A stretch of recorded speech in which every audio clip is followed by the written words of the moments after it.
Senior सहाफ़ी और तजिया कार नुसरत जावेद के मुताबिक इसराइल के वज़ीर आज़म नथन याहू ने खुद सरी के आलम में ईरान पर हमला नहीं किया है। खुद को अमन का पैगाम्बर साबित करने को तुला अमरीकी सदर ट्रंप इसके हमले वाले फैसले का हामी था।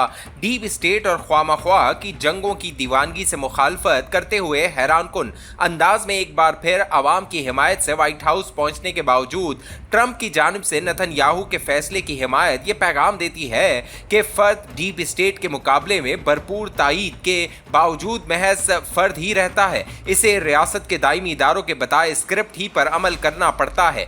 फर्द की दायमी इदारों के रूबरू ऐसी कमजोरी की मिसालें वतन अजीज की तारीख में भी एक ढूंढने निकलो तो हजारों मिल जाती हैं। मिसाल के तौर पर तमाम तर बाहमी इख्तलाफात के बावजूद जब रियासत के ताकतवर तरीन इदारों ने फैसला कर लिया कि कमर जावेद बाजवा को पाक आर्मी की क़यादत के लिए मजीद 3 बरस देना है, तो तब्दीली के वादे के साथ आई करिश्मा साज की सरकार इस फैसले पर अमल दरामद के लिए जो कानून तैयार करती है, इसे वोट को इज्जतों के दावेदारों के अलावा ताकत का सरचश्मा अवाम है की बुनियाद पर खड़ी हुई जमात की हिमायत भी मिल जाती है। इसराइल को मशरिक वस्ता का हतमी थानेदार बनाए रखना अमेरिका की डीप स्टेट की ख्वाहिश है। बागी होने के बावजूद ट्रंप मज़कूरा स्क्रिप्ट पर अमल करने को दिलो जान से आमादा है। अपने साबका दौरे सदारत में इसने निहायत लगन से माइदा-ए इब्राहिम के तहत चंद मुस्लिम और खलीजी ममालिक को इसराइल की रियासत को जायज तस्लीम करने को रजामंद करने से कबल ईरान के साथ कई महीनों के मुज़ाकरात के बाद हुआ वो माहिदा एक तरफा ख़त्म कर दिया था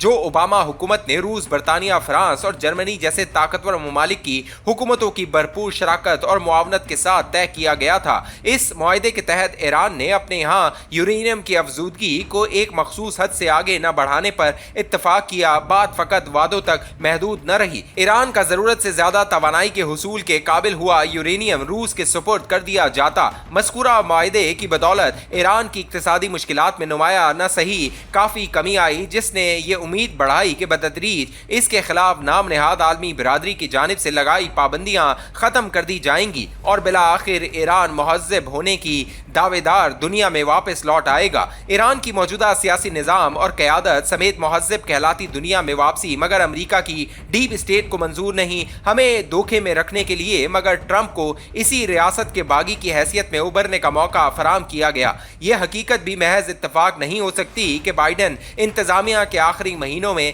इसराइल हमास की जानिब से हुई एक भरपूर कार्रवाई का बदला लेने गजा की पट्टी को फ़लस्तीनियों से खाली करवाने के लिए वहशियाना बमबारी में मसरूफ हो गया। जो बाइडन ने इसे रोकने की संजीदा कोशिश नहीं की। इसकी इंतज़ामिया 2021 में ट्रंप के दोहा में तय किए मुआहदे पर अमल करते हुए अफगानिस्तान से अमरीकी इनखला के दौरान डीप स्टेट की जिल्लत और रुसवाई की जिम्मेदार करार पाई थी। इसकी साख बहाल करने को बाइडन ने यूक्रेन का रूस के खिलाफ डट कर साथ दिया। अमेरिका और इसके इत्तेहादियों को नेटो की जरूरत रूस के वसीतर बुनियादों पर कायम हुए दुश्मन की हैसियत में यकजा रखा गया।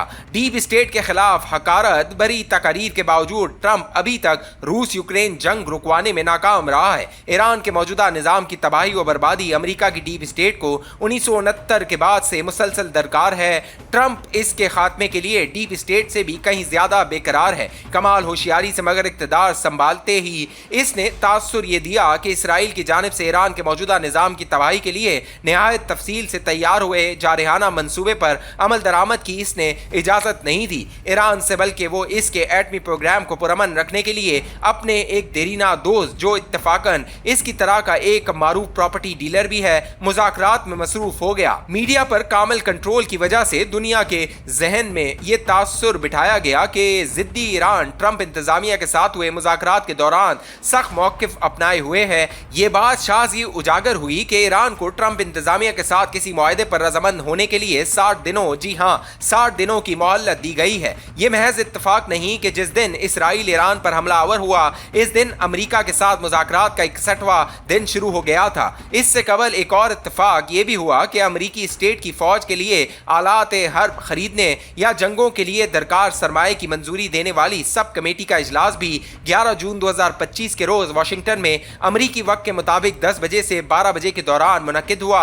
इसके दौरान ट्रंप की मुखालफत से अब जिगरी यार हुआ सेनेटर लिंडसे ग्राहम इंतहाई तैश के आलम में अमरीकी फौज के सरबराहों को याद दिलाता रहा कि हिटलर का जर्मनी दुनिया भर से यहूदियों का खात्मा चाहता था। अमरीका की इन दिनों की सियासी और अस्करी क़यादत ने हिटलर के अज़ाइम को सही अंदाज में जांचने और इनका मुकाबला करने के फैसले में बहुत देर लगा दी थी। रवां सदी में लिंडसे के मुताबिक ईरान भी यहूदी नस्ल के खिलाफ ऐसे ही ख्यालात का हामिल है। इसी बाइस वो इसराइल को सफ़े हस्ती से मिटाने के लिए हर सूरत एटम बम बनाना चाह रहा है। सवाल उठता है कि अमरीकी फौज इसे रोकने में दिलचस्पी क्यों नहीं दिखा रही। लिंडसे ग्राहम इंतहाई तैश के आलम में ईरान की नीयत के खिलाफ जो सवालात उठाता रहा, इनके कैमरों के रूबरू अमरीका के फौजी हुक्काम और वजीर दिफा ने वाज़ेह जवाबात फराहम नहीं किए। ट्रंप के करीबी दोस्त हुए सेनेटर को अगरचा तसल्लियाँ देते रहे कि अमेरिका ईरान के जौहरी प्रोग्राम पर निगाह रखे हुए है, इसे इसराइल के लिए खतरा बनने से रोकने के लिए भी एक जामे हिकमत अमली तैयार कर ली गई है। मज़कूरा इजलास खत्म होने के चंद ही घंटों बाद मगर अमरीकी सदर ने ईरान के हमसाया अरब ममालिक से गैर जरूरी सिफारती नुमाइंदों को वापस बुलाने का फैसला कर लिया। 11 जून 2025 की शाम वो वाशिंगटन के एक मशहूर थिएटर में अपनी अहलिया के हमरा एक म्यूजिकल ड्रामा देखने गया। वहां साफियों ने इससे जानने की कोशिश की कि ईरान के हमसाया ममालिक से अमरीकी अमले को वापस बुलाने का हुक्म क्यों दिया गया है। ट्रंप ने महज ये कहते हुए जन छुड़ाने की कोशिश की कि जिन इलाकों से अमरीकी अमले को दूर रखने का फैसला हुआ है वो आने वाले दिनों में खतरनाक साबित हो सकते हैं। इसे याद दिलाया गया कि हाल ही में इसने पाकिस्तान और भारत के दरमियान एटमी जंग रुकवाई है, वो ईरान के हमसाया में भी अमन को यकीनी बनाने के लिए मुतहरिक किरदार अदा क्यों नहीं कर रहा। इस सवाल का सीधा जवाब देने के बजाय फकत ये कहते हुए ट्रंप थिएटर में दाखिल हो गया कि अमेरिका ईरान को किसी भी सूरत एटमी कुव्वत बनने नहीं देगा। नुक्ते से नुक्ता मिलाते हुए तफसीलात तक रसाई के बगैर मैं ये दावा करने को मजबूर हूँ कि 11 जून 2025 के रोज इसराइल को ईरान पर हमले का सिग्नल अमेरिका की जानिब से फराहम कर दिया गया था। एन इसी दिन वाशिंगटन से कहीं दूर ऑस्ट्रेलिया के दारुल हुकूमत वियना में international atomic energy agency IAEA का इजलास भी हुआ, जहां 13 अरकान ने एजेंसी की इस राय को अक्सरियती तौसीक मुहैया की जिसके मुताबिक ईरान यूरेनियम की अफजूदगी करते हुए इन हदों में दाखिल हो रहा है जहां यूरेनियम बम बनाने के काबिल हो सकता है। IAEA के तौसीकी ऐलान ने 11 जून ही के दिन वाशिंगटन में उठाए शकूक व शुबात को आलमी तस्दीक फराहम कर दी और इसराइल ईरान पर चढ़ दौड़ा। अकल से कतन आरी हुआ जहन ही अब ये सोचेगा कि इसराइल ने ईरान पर हमले के लिए खुद सरी से काम लिया है।